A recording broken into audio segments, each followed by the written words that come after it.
We have to find somebody that'll work with us that has dealt in the dirtiest of dirty business. We're losing.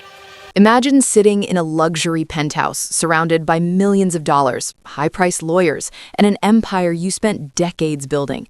The feds are closing in, the walls are shrinking, and instead of staying quiet, you decide to hire a personal videographer to record your every move.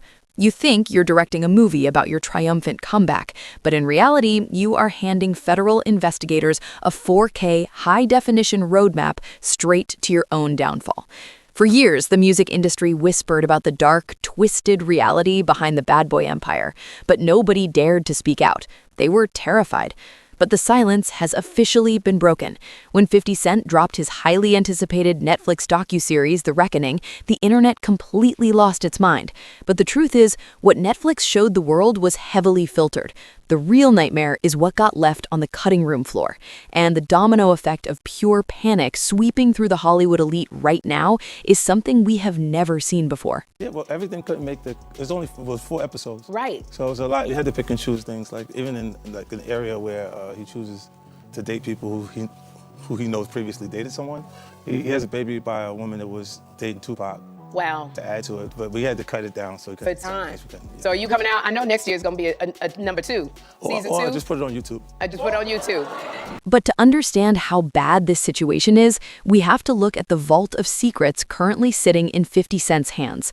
When the documentary hit streaming platforms, it felt like the ultimate victory lap for Curtis Jackson. He had been trolling his rival for nearly 2 decades, patiently waiting for the perfect moment to strike.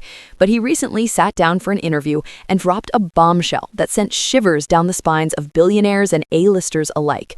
The 4 episodes that made it to Netflix were just a tiny fraction of the puzzle. 50 Cent revealed that he is sitting on over 140 hours of raw, uncut, behind-the-scenes footage of his rival's darkest moments.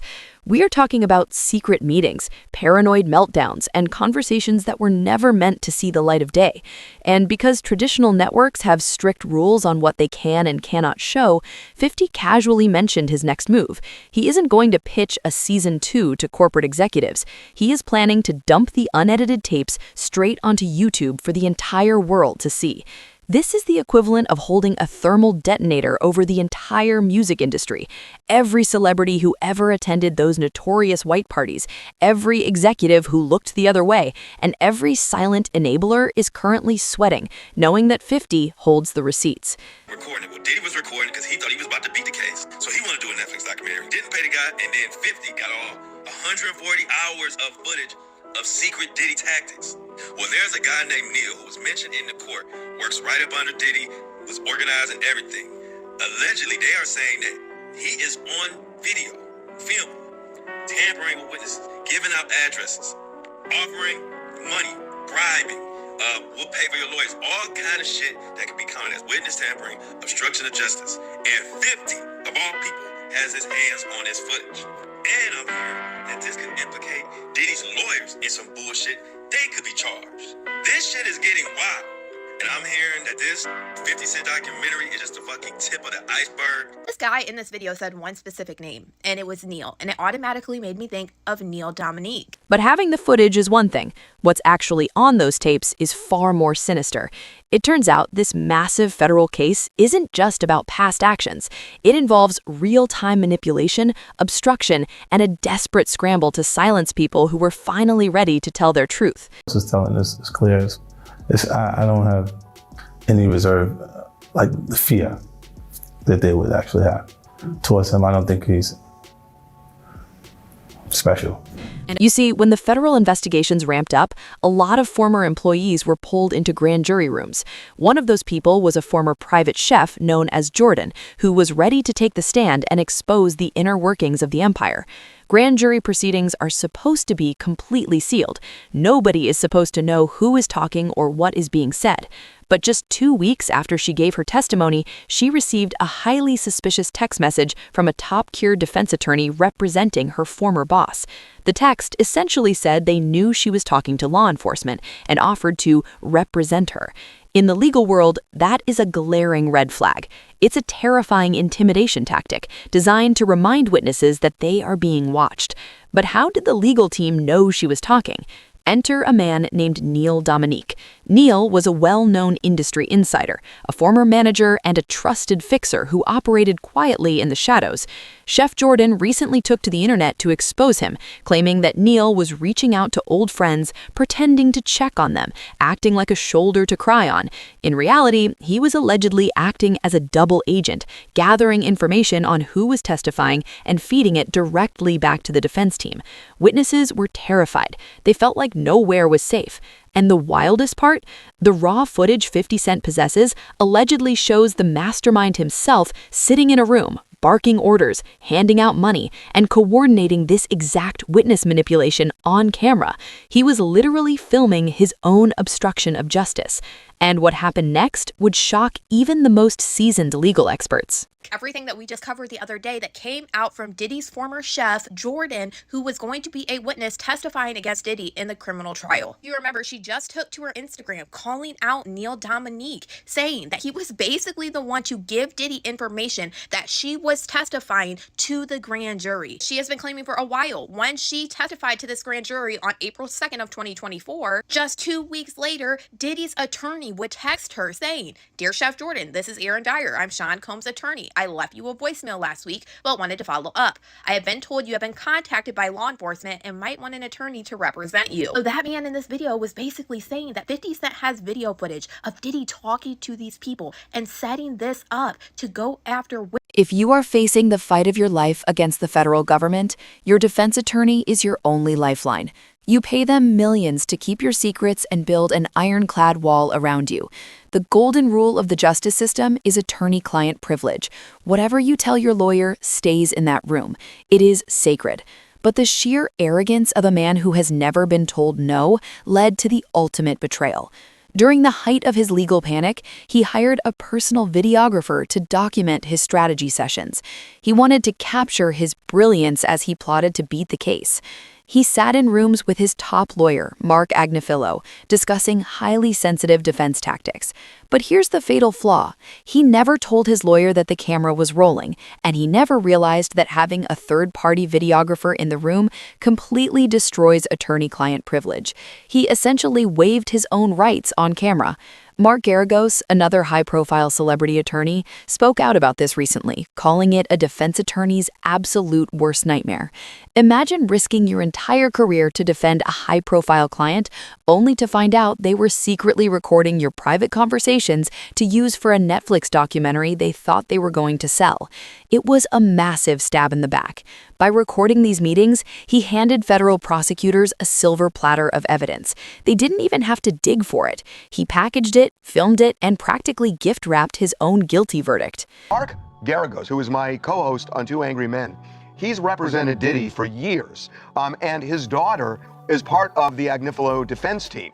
And he was involved in all of this. So in this past weekend's podcast, I pushed him to find out how Agnifilo really feels here. And Mark kind of skirted it some, but I think you get the sense.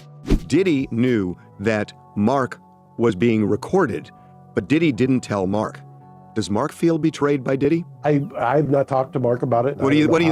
What do you think? I will tell you, I'll just tell you, if it was me, I would be more than a little upset. I was more than a little upset when the client didn't know and I was being recorded. I mean, there was a while there where I was meeting clients under bridges, freeway bridges, because I was PTSD over it. So I think, as a lawyer, it is one of the most inviolate oaths that you take to protect the client confidentiality and the client privilege. So I don't know, I haven't talked to Mark, but if I were Mark, I would be out of my head. Out of my head. It's incredible. Diddy did two things here. Number one, he betrayed Mark Agnifilo, who, to your point, did so much for him. Obviously, without Mark Agnifilo, may very well be spending the rest of his life in prison. The second thing that he did is, by having a third party that's privy to the conversation, the videographer in this case standing there, there's no privilege, right? Diddy waived that entire privilege. Now, it didn't end up backfiring because it seems nobody knew about it until the end of trial. What are you going to do at this point? But it's such a callous act by Diddy to just sell out his lawyer like that. selfish. It's so selfish. But while the legal team was dealing with this massive betrayal, a much darker, tragic story from the past was finally coming to the surface. A story about loyalty, street politics, and a fatal decision. That was really fascinating. A journalist would ask that, but a journalist would also say, I'm going to keep my sources secure. But I got it. They can blame it on me. There's that. I think he's going to actually like the project. He's going to see that it was done fair, the perspective. Because he's going to see too many people or he'll be consumed by what his personal experience was with each individual that's saying things about him because he lived these things. She's going to understand it. You can interview her following that and I'll do the interview with her. I'll make sure I put it together. Yeah, because I had communications with her to understand it, what's going on. And even though she's not in the docuseries, it was important I spoke to her to understand how things transpired. The husband, I spoke to him away from her, separate individual communications. And see things kind of match up. Like when people say things, I go, oh, okay, I hear what you said, but if you hear things multiple times from people, different people, it kind of rings true to you. He got old real fast. His hair was jet black, like mine. And the next day, he was like a full. All I saw from was the raccoon pictures from the courtroom. When they drew him, it looked like a raccoon. Long before the federal raids and the hidden tapes, there was a man named Anthony Wolf Jones. Wolf wasn't just a bodyguard. He was the head of security, the muscle, and the deeply loyal protector who handled the daily operations for the bad boy empire. In the 90s, the rivalry between the East and West Coasts was at a boiling point. The tension was thick, and traveling to California was a massive risk. Gene Deal, another former security detail, recently sat down and revealed the untold truth about Wolf's final days. Wolf was a street-smart guy who knew exactly how dangerous the situation was.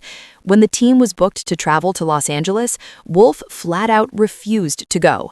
He told his boss plain and simple that he was not stepping foot in California unless they brought 2 tour buses filled with heavy hitters from the Valley Mob or the Black Mafia family to protect them. He knew that rolling into hostile territory without a certified army was a death sentence. But the higher-ups allegedly brushed off his concerns. They had been promised by certain powerful figures that everything would be fine, that they didn't need the extra muscle. The boss felt invincible. He thought his money and his status made him untouchable. Wolf was put in an impossible position. He could abandon the man he swore to protect, or he could walk into the fire. Tragically, Wolf's loyalty cost him his life. He was eliminated while trying to handle a situation that could have been completely avoided if his warnings had been taken seriously. Gene Deal heavily criticized the recent documentaries for leaving Wolf out of the narrative because his loss wasn't just a random tragedy. It was a direct result of the reckless, arrogant decisions made by a man who thought the rules of the streets didn't apply to him. And Kirk Burrows called me up. He's like, yo, Gene, you and Wolf, I got y'all tickets to LA. I said, all right, cool. So I go down there and I pick up the tickets to LA. I got Wolf ticket. So I'm calling Wolf up. I said, yo, Wolf, I got your ticket to go to LA. Wolf said, I ain't going. I said, what you mean you ain't going? He said, yo, Gene, I ain't gonna tell you how I'm making I ain't gonna tell you how to make your money, but I'm gonna let you know this. I told Puff them if they wasn't gonna take 2 tour buses of my niggas out there with us, I'm not going. Wolf is the head of all the functions that has to do with Puff dealing with security. I have my own contract with Puff, yeah. Paul Offord ran Green Gate Security, which is the daily operations of Puff stuff. That's his house, his cars, his transportation. He ran the office, the bad boy office, the clothing, all that shit. He ran the daily operation with his security. Wolf is over whatever's happening with Puff. You understand? Wolf tells Puff and them and tell Kirksborough, no, if y'all not going out there right, nobody should go out there at all. Tragically, Wolf ended up losing his life while protecting Puff and handling security matters. Gene emphasized that this critical part of the story, including Wolf's connection to BMF, was completely left out of the documentary. So Wolf did not and was not going anywhere that had to do with California. And it wasn't because of the Jake situation. It was that he wanted to be safe, and the only way he felt safe if he was going out there with the dudes from his clique, and that was the Valley Mob. That's the only way. Wolf ended up losing his life behind Puff and his bullshit. And people they didn't even put that in the documentary.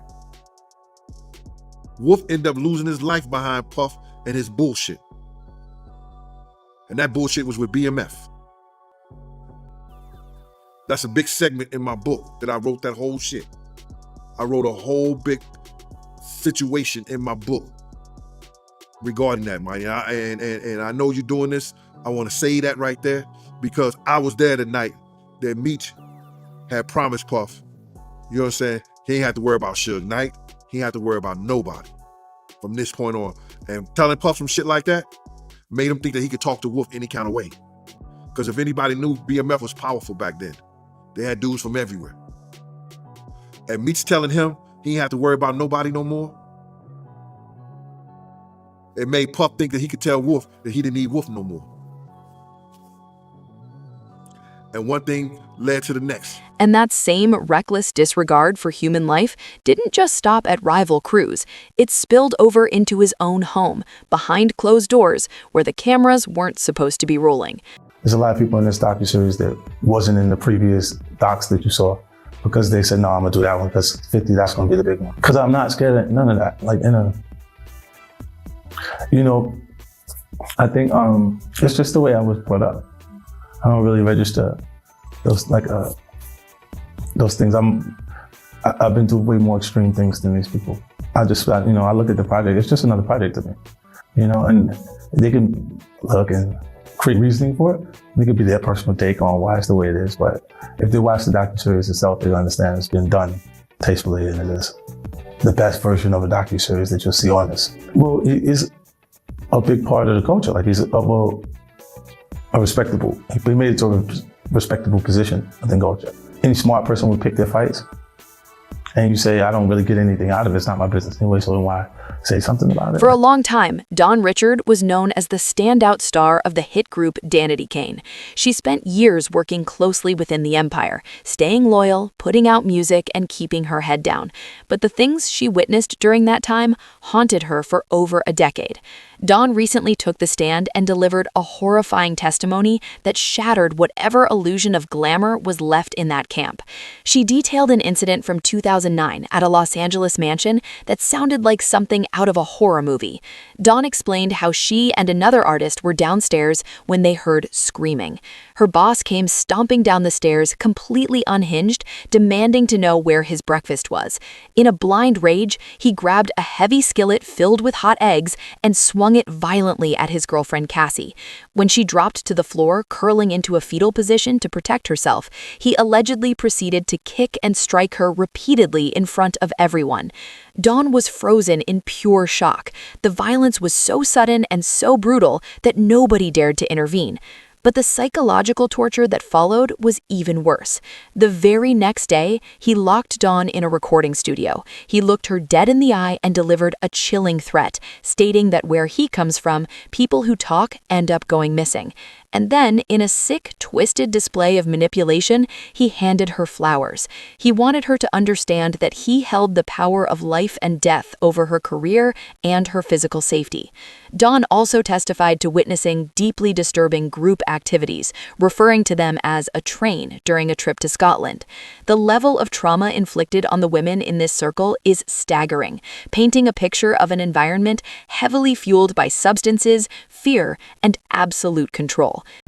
Was officially on the stand for 20 minutes. She will continue on Monday, but before I tell you what she testified to, I do want to give you a warning that she does talk about violence and abuse. Started off with Dawn testifying that she was working with Diddy from 2004 until 2011. She opens up about an incident she witnessed in 2009 when she went to Diddy's home in order to record. She said her and Cassie were downstairs when they heard Diddy yelling and coming down saying, "Where the F are my eggs?" She said Diddy grabbed a skillet full of eggs and tried to hit Cassie on the head, and she went down in a fetal position, with punching and kicking Cassie before he put his arm around her neck. Diddy then grabbed her by the hair and dragged her up the stairs, and she was in shock. She said she was so in shock she did not intervene, nor did she call the police. Next day, she said Diddy locked her and another person in the recording studio and threatened them. In her own words, he said what we saw was what lovers in passionate relationships do. Said Cassie was okay and it would be in our best interest if we didn't say anything. He claims that Diddy then said he was trying to get them to the top of the industry before threatening them by saying where he comes from, people go missing if they talk. Then after all of that, he got them flowers. Prosecutor then asked, how did you understand that? And she said, yes. His attorney yelled objection, and then they had a sidebar. As when attorneys from both sides will come up to the judge and whisper between one another and nobody else can hear.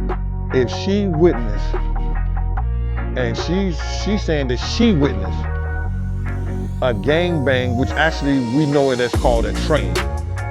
And she worked on the album, The Train to Paris. And like I heard one of the YouTuber Could Be Tistel say that we didn't know what the train to Paris meant. But now we know that the train to Paris was a train in Scotland, according to Dawn. It wasn't a train in Paris, it was a train in Scotland. Now, only time I ever witnessed Puff doing something is when 2 guys and 2 girls will go in a room.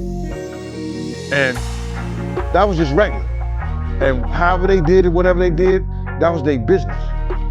But he gotten bold enough, whereas that he would do that in front of Dawn and other people at a poolside in Scotland. You sure it was Scotland, man?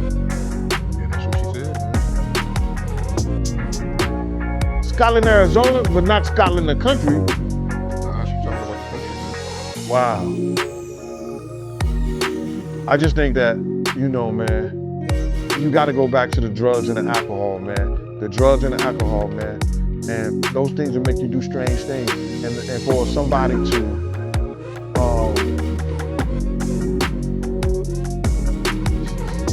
just gangbanging in the system, she might have a lawsuit now too. She might have a lawsuit too. Because you can't do that to people that work for you. The empire has fallen, the enablers are scattering, and the real reckoning has only just begun. But it makes you wonder, if he was bold enough to record his own witness tampering and abuse his power so openly, what else is hidden in the vaults of the Hollywood elite that we haven't seen yet? Drop your thoughts in the comments below, and let me know if you think the rest of the industry is about to go down with him.